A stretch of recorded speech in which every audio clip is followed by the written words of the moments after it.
ازيكم يا جماعة عاملين ايه؟ يا رب دايما تبقوا بخير.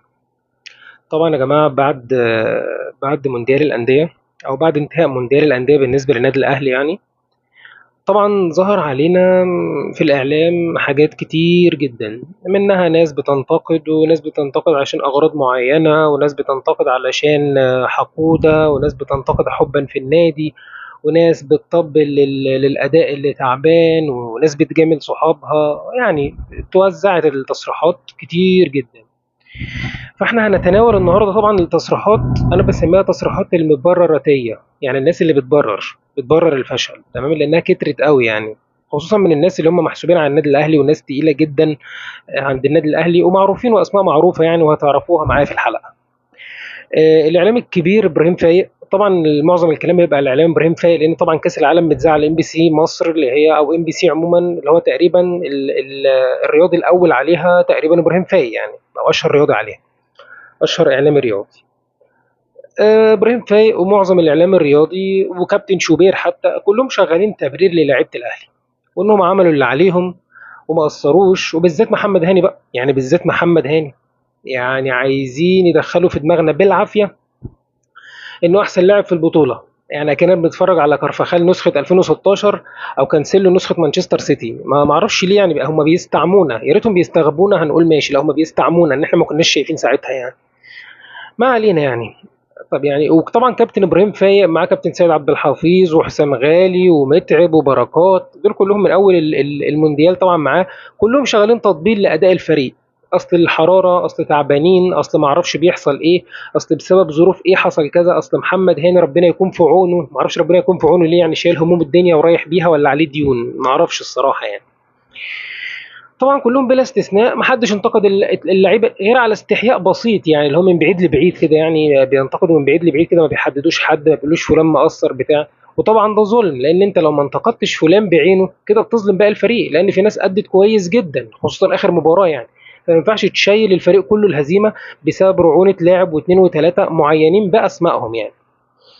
كلهم شغالين تبرير طبعا ورد على تصريحات الزملكاويه. في حاجه تانية هتجنني بقى، هم سابوا ماتشات كاس العالم للانديه وسابوا ان هم ينتقدوا الفريق وان هم يحاولوا يصلحوا الفريق ويقولوا ايه عيوب الفريق اللي عملها والاخطاء اللي بيقع فيها وكده، عشان نحفز الناس، عشان نحسسهم بالمسؤوليه، وبيردوا على تصريحات الزملكاويه المجانين اللي بيتكلموا زي ميدو زي غيره. يعني طبيعي يعني واحد زملكاوي بيتكلم على الاهلي وهو في كاس العالم للانديه وهو بيتفسح في بورتو السخنه، فهترد عليه ليه؟ ملوش لازمه اصلا الرد عليه. هم سابوا بقى نقد اللعيبه هنا، وسابوا ان هم يحمسوا اللعيبه ويحسسوهم بالمسؤوليه اكتر من كده، وبينتقدوا الزملكاويه اللي هم اصلا لا يفقهوا شيء في شيء غير لسان بس، هم عندهم لسان بس الزملكاويه. هم سايبين شكل الفريق وعمالين ينتقدوا في الزملكاويه، خلاص ما اعرفش ليه اساسا يعني. المهم، يعني هو في حد عاقل اصلا، في حد عاقل بيرد على ميدو؟ يعني يا جدعان ما كلنا عارفين يعني، ما يعني ميدو طريقته كلامه واسلوبه، وهو بيستهدف ايه بالظبط ودماغه فيها ايه بالظبط يعني، هو عايز يثير الجدل وخلاص. يعني ما انا ما اعرفش ايه الفكره ان هم بيردوا عليه وسايبين الفريق نفسه يعني. بس فدي حاجه كانت يعني شغلاني من اول ماتش في كاس العالم للانديه، واحنا شغالين تبرير للفريق، ويمكن ده من ضمن اسباب الفشل الفريق على فكره في البطوله، يعني ده يمكن من ضمن اسباب فشل الفريق برضه في البطوله. انا بقول لك فشل في البطوله، الماتش الاخير كان حلاوه روح بس كده، وبعض الاداءات الفرديه اللي ظهرت على اللعيبه والضغط اللي كانوا محطوط عليهم وكده، وان احنا لازم نعمل حاجه وبتاع، فكان حلاوه روح كده واللعيبه طلعتها في الماتش الاخير ده يعني.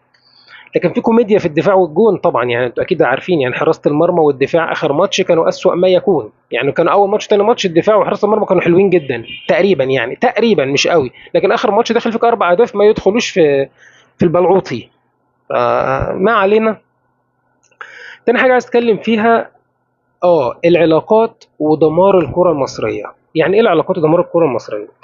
بصوا يا جماعه، اي وسط رياضي عموما في اي مكان ايا يكن اي دوله بيتكون من ثلاث حاجات: المؤسسات الرياضيه، تمام، والاعلام الرياضي واللاعبين. المؤسسات الرياضيه دي اللي هي مثلا اللي هي وزاره الشباب والرياضه، هيئه الحكام، الرابطه، ما اعرفش ايه، المؤسسات الرياضيه كلها، تمام، اتحاد الكوره، حتى الانديه، تمام، دي المؤسسات الرياضيه. الاعلام الرياضي طبعا عارفين الاعلام الرياضي. ثالث عنصر اللاعبين. دول ثلاث حاجات لو ناجحين هتلاقي المسابقه كلها ناجحه. الرياضه عموما ناجحه، كره القدم عموما ناجحه في الدوله دي. الثلاث اركان الاساسيين دول في الرياضه، يعني كل واحد ليه دوره، المفروض ان كل واحد ليه دوره المفروض يقوم بيه علشان يحقق العداله الرياضيه ويقوي الرياضه طبعا، وبالتالي ينعكس على مستوى اللاعبين والحضور الجماهيري والشركات الراعيه وهكذا. طبعا اللي حصل عندنا بقالنا أكتر من 10 سنين أو 12 سنة هو عك رياضي في جميع المؤسسات، عك رياضي عموما. العك ده بدأ أول ما دخلنا العلاقات في الرياضة. يعني إيه؟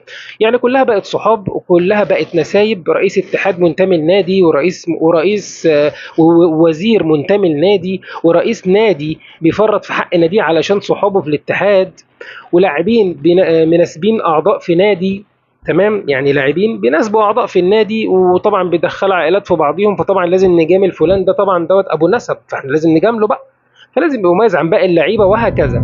واعلاميين مصاحبين لاعبين، فطبيعي ما ينفعش انتقد اللاعب، يعني اللاعب الفلاني ده انتقده ازاي؟ هو صاحبي وبنقعد في الكافيه بالليل مع بعض وفي نفس الكومباوند، ولف بينا يا دنيا بقى، يعني احنا في نفس الكومباوند وقاعدين. يعني ابراهيم فايق لما يقعد مثلا مع اللاعب الفلاني يبقوا اصحاب، هل هيطلع ابراهيم فايق لو اللاعب ده اثر في حق ناديه وما بيلعبش وما بيعملش اي حاجه صح في الملعب، هل هيطلع يقول فلان الفلاني ده ملوش فيها؟ اكيد لا، اكيد هيقول يا جماعه وناخد بالنا ومستوى الفريق وناخد بالنا من النادي، ويا جماعه ما حدش يقسو على فلان الفلاني، لازم هنعمل كده يا جماعه، يعني لازم هيقولوا كده.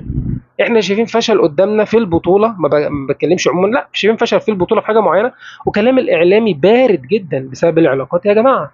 ده اللي انا عايز اتكلم فيه، ده بسبب العلاقات وبسبب الصحوبيه اللي بقت موجوده في الوسط الرياضي.